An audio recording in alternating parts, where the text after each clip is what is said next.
Hey there, this is Dr. Evan Osar, developer of the Integrative Movement System and author of the Corrective Exercise Solution to Common Hip and Shoulder Dysfunction. Welcome to this video series of Integrative Movement Insider Corrective Exercise Strategies.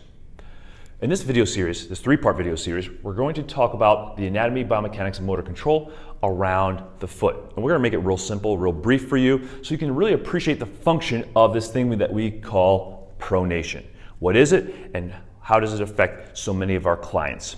In video 2, we're going to look at some of the corrective exercise patterns and progressions that we use with our own general population clients. We're going to show you how the IMS principles, specifically alignment and control, help us really develop the alignment and control that our clients need for proper function. And then in video 3, we'll look at some of the functional movement progressions that we use with our own general population clients here in our clinic, so that you can help them improve foot function and do the things that they need to, want to, and love to do. So what is this concept that we call pronation? If we think about the ankle and foot complex, it should go through certain motions that allow the ankle and foot to adapt to the ground. Because remember, for tens of thousands of years, we did not walk on flat surfaces. We walked on mountainsides. We walked across rocks. We walked across uneven surfaces. So this idea or this concept or the principle of pronation is what allows our ankle and foot to adapt to a non-flat surface. And in today's world, it allows us to adapt to the flat surfaces that most of us walk on a daily basis. So what exactly is pronation and what are these three planes of motion? Well, just briefly, I'll share with you what those are. Number one, the first plane of motion is the sagittal plane motion, which is ankle dorsiflexion. So when our foot lands on the ground, the tibia moves over top the talus. So the tibia is moving over top the talus, and that is a dorsiflexion of the ankle. The second component, or the second plane of motion, is the frontal plane motion, and that's eversion of the foot. So here's my right foot. The foot will, relatively speaking, evert. So the heel will, the backside of the right foot will evert, and the midfoot and the forefoot will also evert to lower that arch, the medial arch, down to the ground. So that allows the foot to adapt to the ground. The third plane of motion of pronation is abduction. And there's really two components of abduction. Number one is the spreading of the foot this direction. So the big toe, small toe move away from each other and away from the midline of the foot. The foot also, relatively speaking, because again, remember, our foot's moving over top, I should say our body weight is moving over top the stationary foot, relatively speaking. The foot will relatively move away from the midline of the body, so the foot will, relatively speaking, also abduct. So the three planes of motion of pronation are ankle dorsiflexion, the entire foot, relatively speaking, will evert, and the entire foot will essentially abduct or spread and or move slightly away from midline of the body. So what happens to many of our clients?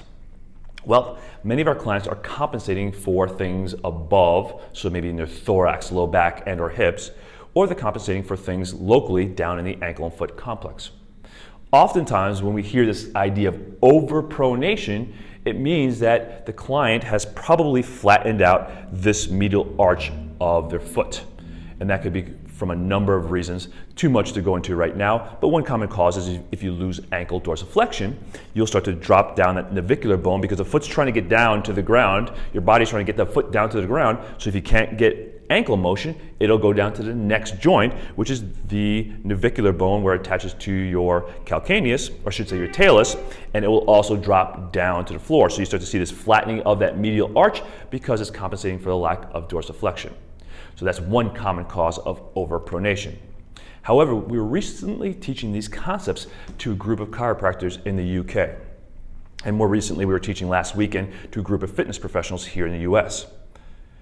And let me ask you, how many people in a group of 35 chiropractors, age range from in their 20s to their 60s, how about in a group of fitness professionals, age range from about in their 20s as well, probably through their 60s, what percentage of them do you think actually had overpronated feet, actually true overpronation?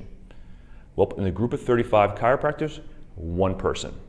In a group of fitness professionals that I looked at, 50 individuals, probably about 3 people had true overpronation, What a lot of our clients are doing, or what looks like overpronation, is actually a compensation around stiffness in the heel, stiffness through the foot, stiffness through the ankle, that then they compensate by overpronating, or what looks like overpronation. Because when you actually put their foot back where it belongs, they actually aren't able to get their foot down to the ground, and that compensation, or what we call overpronation, it has just become their compensation. So I'm going to show you a little bit of what that looks like in the next video. However, I don't have overpronated feet, so you won't be able to see it on me, but you'll see it on some of your clients. What many of our clients have is they have stiffness of their midfoot, and overpronation happens at this joint right here, where the navicular bone joins the talus bone right here. So I'll move closer so you can see that. So this joint right here, and they drop that navicular bone down. But the rest of the foot tends to be very stiff.